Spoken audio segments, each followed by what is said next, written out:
Bulungi kugamba otya. Si bulungi nnyo naye ntambula kati. Yeah man. Emigo sigiddako. Kati okuva wano ogendera ddala mu maaso nsimbudde. Asobola naye mpola mpola njatuuka. Wagendera mu bulwadde watugamba amagulu we gaddawo, you're going to organize another concert. Is it going to happen? Of course, it's going to happen. Tuli mu kutegeka at the right time. No pressure. Yeah. Abwena njaba wa dates. Entegeka zikyali nnyingi. I feel like I'm not there yet. Abawagizi bonna baali bagyesunze. Nange nali njesunze. Nenkyayina ebyokola bingi okuva ew'omusawo n'okuva. And when I'm ready.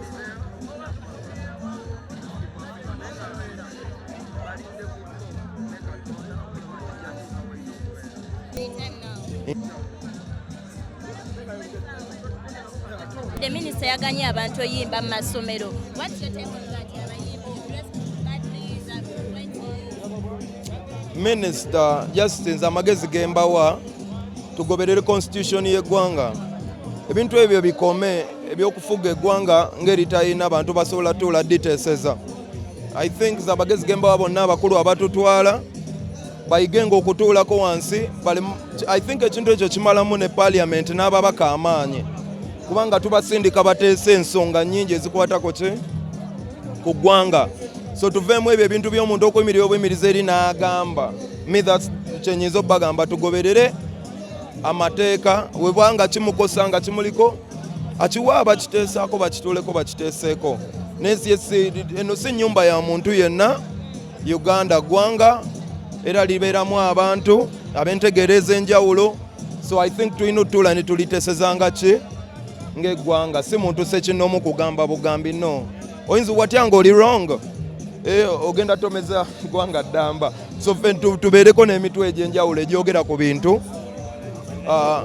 Yes, like for example, mbadde nkigamba ne interview endala. Waliwo etteeka lye baakola ery'abayimbi okubanga balina ogenda enaggulu okusaba obuyinza okola she Karamojja. Kati poliisi y'e Karamojja oba ogigyeko obuki? Obuyinza ate ng'etegera Karamojja okusinga wa ab'enaggulu. Oba promoter w'enaggulu oba omukosezza kuba mu competition oba omuwadde olugendo lunene kuwewa we Kampala oba kiri unfair naye era kijjawo kubanga omuntu yatuula bwasse kinnoomu ye n'akola ki n'agamba. So nze nzijukira tulina n'ebintu bye twagala okukyusa ng'abayimbi mu structuring y'abayimbi ne batugamba tetusobola bikyusa nti lwaki nti kubanga biriwo by policy oba by law. Kitegeeza katutandika okugoberera policies ne laws nga tetunakola changes ezo ziyinza otukosa in the long run. Yeah.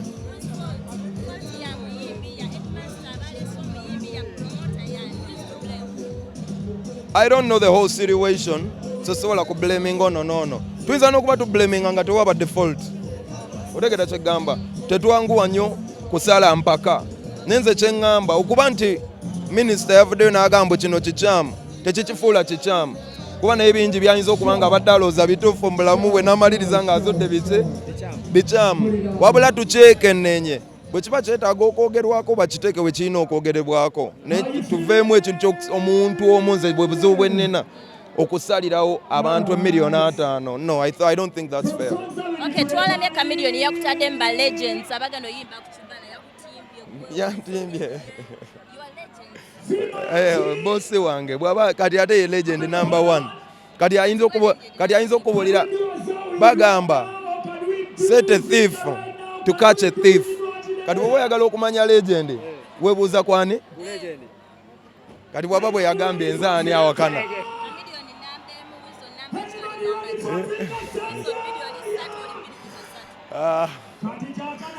Mu famire y'amayanja mu bya music ekyo abantu be bakisalawo twakibalekera ffe tuli wakuba bandongo. Kitambulizibwa nti no tokyakolagana ne Kama Ivan Sente ozijjayo ate nga ye manager we weekwatira ebifo. Endagaano yange ne Kama mpanvu, so saagala nnyo giyingiramu kuba ya babiri. nete ebyo bye babagamba byonna just wolokoso palapasa enkolagana yange nani na Ivan. So obuzibu bubaamu ng'abantu bonna naye si nti buli buzibu bwonna nti bubeerawo lubeerera.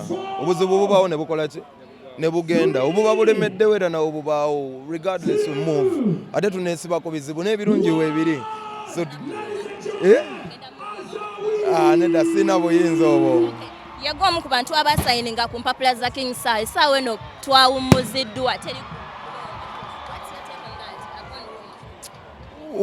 Nze ndowooza beetereze, I think byakyankalanyemu, but bajja bitereza mpola mpola, bo nga bo beetereze, ffe endongo tugenda gibaweereza.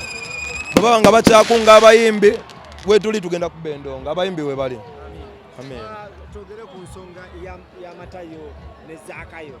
Agw'omu ku bavuddeyo ne bakoona ku nsonga eno y'oluyimba eya Matayo ne Zaakayo. Obadde otegeeza Zaakayo ne Matayo bakwano bange babiri bafunamu obutakkaanya ku lwa mukazi. Embeera eyo nzize ngiraba, abakazi babiri ne bakyankalana olw'omusajja, oba abasajja babiri ne bakyankalana olw'omukazi.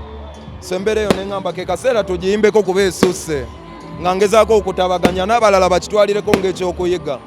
Yaman. Abantu abasinga bakubyemu King Sir ebituli nga bagamba nti azze ku bukulembeze bwa Uma, naye ate y'omu ku bali mu ntalo. Ensonga eno gyogera kwoti nga ku King of the East era akyakwatiridde akati ku bayimbi. Ate nkugamba eti ndowooza ne Museveni yajjira mu ntalo. Naye no, ensonga eyo just nsaagirako ekyo. Naye no, entertainment nga industry, art taliko limit. Ffe tumuteekako bulimiti obwo butono, naye tumugulewo. Ffe tetulabanga entalo buba bongo bw'abantu, tebiba just lutalo, abantu batuula ne bayiiya n'alowooza hiti tekubika. So we have to respect those that have done it. Kyonna kyayimbyeko, so kyonna kyayimbyeko, ffe tuli mu entertainment, okusalawo kuli eri bawagizi. Dr Hilderman yagenze mu parliament n'abako ensonga gya raising eya copyright. Nnyo era tumwebaza era tuli mabega we Dr Hilderman, bobanga ensonga yaffe omaze n'ogitwala mu parliament, betwenyumirizaamu, webale tulowoozaako, katusuubire n'abalala bajja kitwala ng'ekikulu kuba emirimu tugikola, tuyimba bulungi, music tumuta waffe akolebwa wano Uganda, tetulaba lwaki tali protected. Eggwanga lyatufubyeko nnyo li protecting music waffe kubanga it's Ugandan asset.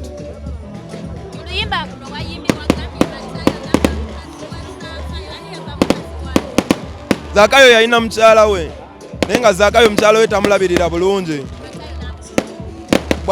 ate nga tamuwa budde. Matayo nga ye abaawo, Matayo n'amuwa obudde, kale n'olw'ensonga eyo Matayo ne nga tumaliriza twakulabye ng'osisinkanye His Excellency Bobi Wine, mubadde mugenze kuteesa ku ki?